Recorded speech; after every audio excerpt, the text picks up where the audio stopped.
It's time for the whole 9 yards. Hello, everyone. I'm Ralph Ventre, back in the NEC Front Row Studios. I'm ready to go to give you the whole 9 yards on Week 9 of the FCS schedule. Week 9, we're just about to the quarter pole on the season.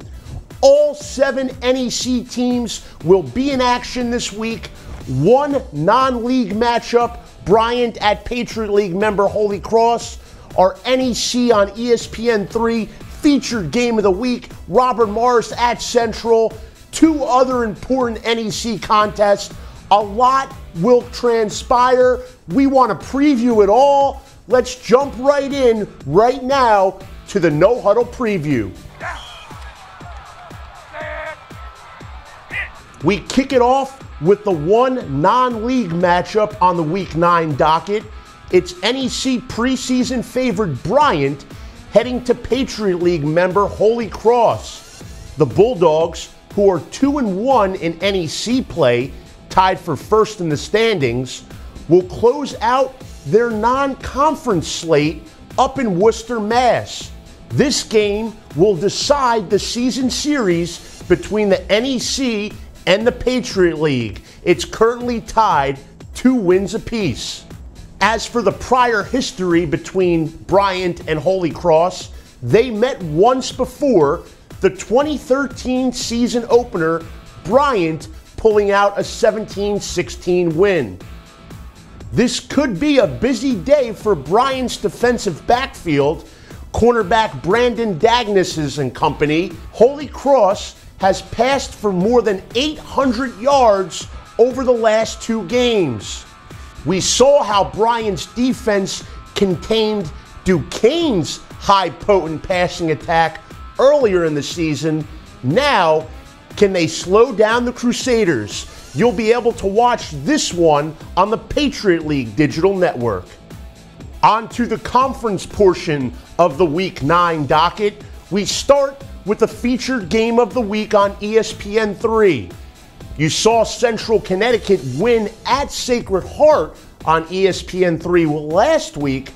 Well, the Blue Devils will be back in action for the nation to see.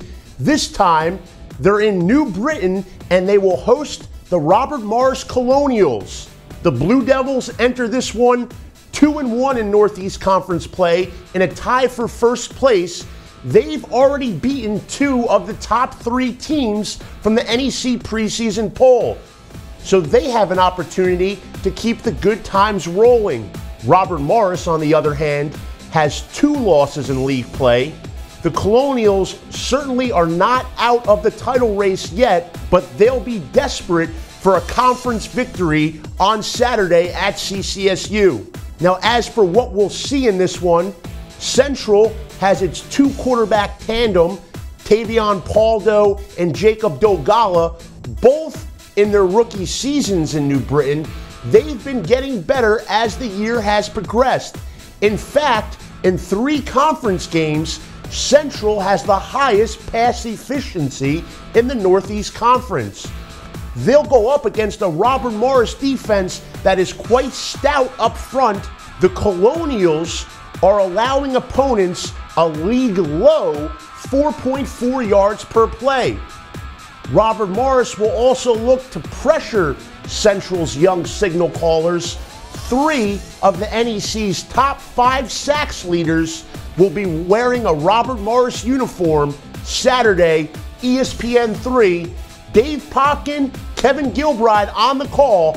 Tune in 12 p.m. Eastern Time. Moving on to matchup number 3 of 4 on the Week 9 slate, we head to Loretto, Pennsylvania. It's Sacred Heart at St. Francis U.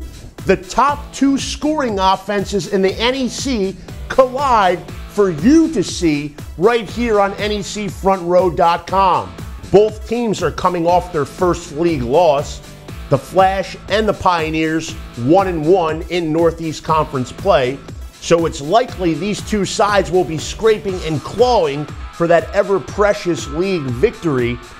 Sacred Heart, they have a little added motivation. It was St. Francis last year who went into Sacred Heart and knocked off the Pioneers in a featured game of the week on ESPN3.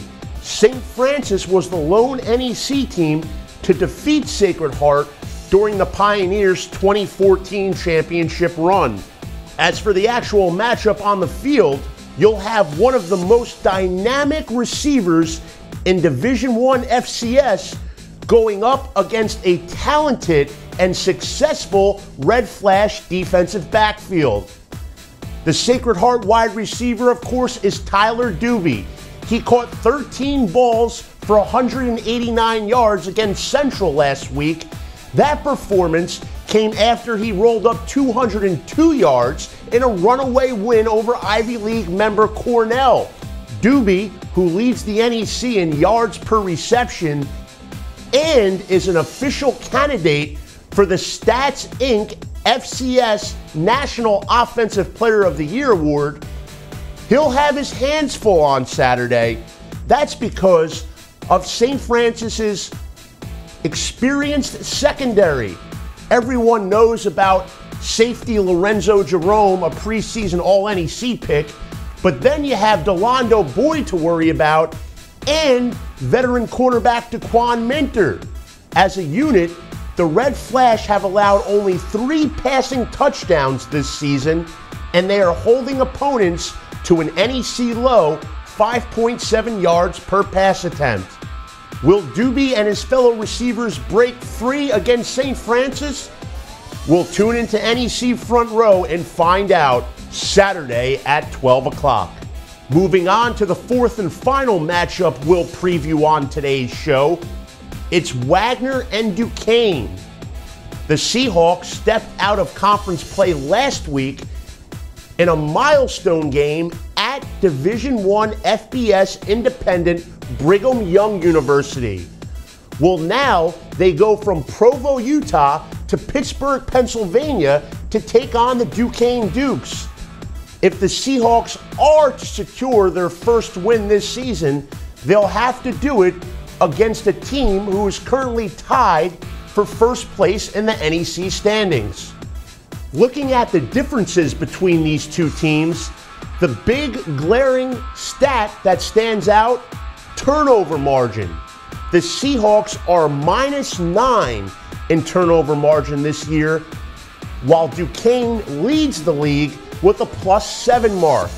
In just 3 conference games, the Duquesne defense has recovered 2 fumbles and made 5 interceptions. Duquesne quarterback Dylan Beekle has done a nice job protecting the football thus far this season. He may feel a little heat on Saturday, though, because Wagner's Mike Mentor has made 5 quarterback sacks this season.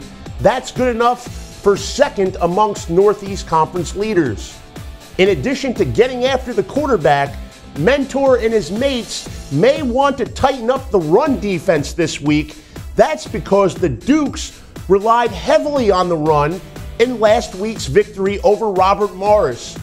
Rafiq Douglas chewed up ground and clock, running for a career-high 172 yards. Can Duquesne keep it rolling? Can Wagner turn it around? You'll find out 12 noon Saturday, NECFrontRow.com. The No Huddle preview is complete. Now, if I may, can I get a Twitter timeout? In this segment, we feature one NEC football-related tweet from the past week in social media. Today, we take a look at a tweet from the Herald Extra. That's the official handle for the Daily Herald out in Provo, Utah. Columnist Darnell Dixon points out that the trip to BYU was a positive experience for Wagner's student athletes and fans. He writes that Wagner's head coach knew the experience playing at BYU was unique and would stay with his players for a long time. Directly quoting Coach Haas, Dixon writes, "With the exception of those 60 minutes, the kids probably enjoyed it, and it's probably something they might not do again in their lifetime. It was something really remarkable. So final score aside, Wagner's trip to BYU had a lot of value for the student athletes and the fans. For more, visit Daily Herald's website and read the full Darnell Dixon column. It's time for some X's and O's. Shine the spotlight on one prime offensive performer and then turn it over and look at a defensive star. We start on the offensive side of the ball for Robert Morris. When the Colonials head to Central Connecticut for our featured game of the week on ESPN 3, they'll have the services of sophomore tailback Ramses Owens. Owens burst onto the scene as a freshman at North Dakota last year, but missed a good portion of his rookie campaign due to injury. He was banged up again this year, missed 2 games, but now he's back. He had a 5-yard touchdown run in the Steel City game against Duquesne. Earlier this season, you may remember, Owens victimized nationally ranked Youngstown State for more than 150 yards and 2 scores. In Owens' absence, Cole Blake has had a breakthrough season in the Robert Morris backfield. With Blake rolling along and Owens returning, the Colonials will be tough to stop in the run game. And now for our defensive player to watch, we keep the focus on the featured game of the week on ESPN 3, and we look at a Central Connecticut player. It's freshman defensive lineman Chris Tinkham, number 75. It's been quite a rookie campaign for the big fella. He's amongst the Northeast Conference leaders with 10.5 tackles for loss. He's also had a knack for the big play, forcing a couple of key fumbles, including this one that resulted in a touchdown against nationally ranked Dartmouth.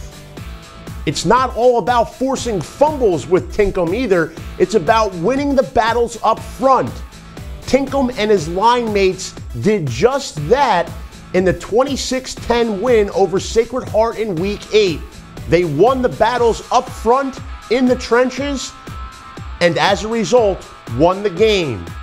Now they'll try to do the same against Robert Morris. And you can watch it, ESPN 3, kickoff 12 noon, October 31st. So that just about does it for the Week 9 edition of the Whole 9 Yards. We take one final look at the complete schedule. Bryant at Patriot League member Holy Cross. The winner of that one will win the season series for their respective conference. 3 big NEC matchups: Duquesne, Wagner, St. Francis Sacred Heart, and of course Robert Morris at CCSU, the featured game on ESPN 3. I want to thank you for joining us for the Whole 9 Yards. I'm Ralph Ventre, and I will be back next week here on NECFrontRow.com. Enjoy the games. Thanks for watching.